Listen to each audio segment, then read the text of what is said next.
पर डीपीओ तारिक अजीज सिंधियों का शहर के मुख्तलिफ बाजारों का दौरा। कसूर ईद पर रश की सूरत हाल को कंट्रोल करने के लिए पुलिस की सख्त हिफाजती इंतजाम। नुमाइंदा हर्पल न्यूज़ अख्तर अली कसूरी की रिपोर्ट के मुताबिक कसूर नया बाजार, दालिया बाजार, लुंडा बाजार समेत दीगर मकामात पर जिले इंतजामिया और ट्रैफिक एहलकार तैनात। खवातीन के रश वाले मकामात पर खवातीन पुलिस एहलकार भी सिक्योरिटी ड्यूटी में शामिल। कसूर डीपीओ तारिक अजीज सिंधियों ने शहर के मुख्तलिफ बाजारों का दौरा किया, इंतजाम का जायजा लिया। डीपीओ कसूर तारिक अजीज सिंधियों ने सिक्योरिटी पर मामूर एहलकार को मुनासिब अहकाम जारी किए। डीपीओ कसूर तारिक अजीज सिंधियों के हमरा डीएसपी सिटी, डीएसपी ट्रैफिक और एएसपी ड्यूटी भी हमरा थे। हमारे नुमाइंदा गुलशन आरा की रिपोर्ट के मुताबिक कराची पुलिस एसएचओ क्लिफ्टन की जानिब से बलाए अफसरान और मुतालिका थाने के पुलिस एहलकार और इलाका मुअज्जिन के लिए इफ्तारी का प्रोग्राम रखा। इस मौके पर रिजर्व पुलिस एहलकार और इलाका मुअज्जिन ने कसीर तादाद में शिरकत की। शामिल करते हैं हाफिजाबाद से हमारे नुमाइंदा मुदस्सिर यूसुफ जट की इस रिपोर्ट में। हाफिजाबाद महंगाई बेकाबू होने से कारोबार जिंदगी मफलूज होकर रह गई है। जैसा कि दर्जी हजरात के लिए रमजान के आखिरी अयाम इनका सीजन समझा जाता था, हाथों पे हाथ रखकर बैठे हुए हैं। मजीद तफसीलात जानते हैं हमारे नुमाइंदा मुदस्सिर यूसुफ जट की इस रिपोर्ट में। जी, जैसा कि आप जानते हैं पूरे मुल्क को महंगाई ने अपनी आगोश में लिया हुआ है।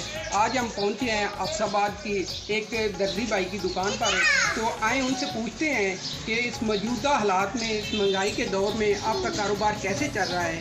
जी अस्सलाम वालेकुम। जी वालेकुम सलाम। जी उस्ताद जी, क्या नाम है आपका? गुलफाम अली।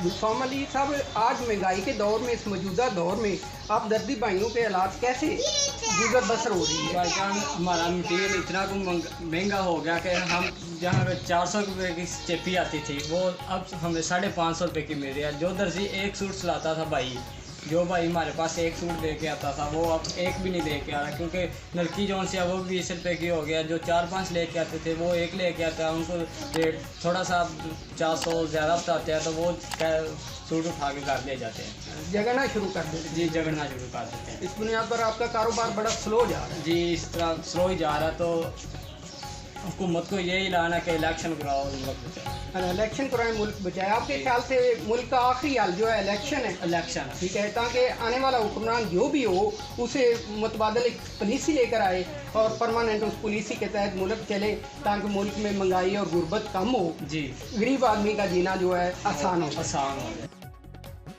अवामी नेशनल पार्टी जिले मलिर के जनरल सेक्रेटरी अब्दुर्रहमान खान की सरबराही में यूसी मुजफ्फराबाद के वफद में गुलशन गुनेर और होने वाली डकैती के वाक़े में होने वाले शहीद अख्तर अली के भाई निसार से मुलाकात। और ताज़ियत की वफद में यूसी सदर Arsalan Khan, general secretary Javed Khan, press secretary Adnan one और ज्वाइंट सेक्रेटरी मोहसिन खान, अब्दुल जैन मायार, उमर भाई, शौकत खान, पनान सेक्रेटरी इकबाल भाई, जमान खान भाई शामिल थे। जनरल सेक्रेटरी अब्दुर्रहमान खान ने निसार भाई से ताज़ियत की और कहा कि अवामी नेशनल पार्टी का हर कारकुन इस गम में आपके साथ है और जब भी कोई ज़रूरत हो और कोई मसला हो, एएनपी का हर साथी हर वक्त हाजिर होगा। इस मौके पर पुलिस इंतजामिया पर जोर दिया कि वाक़े में मुलव्विस अफराद को जल्द गिरफ्तार किया जाए।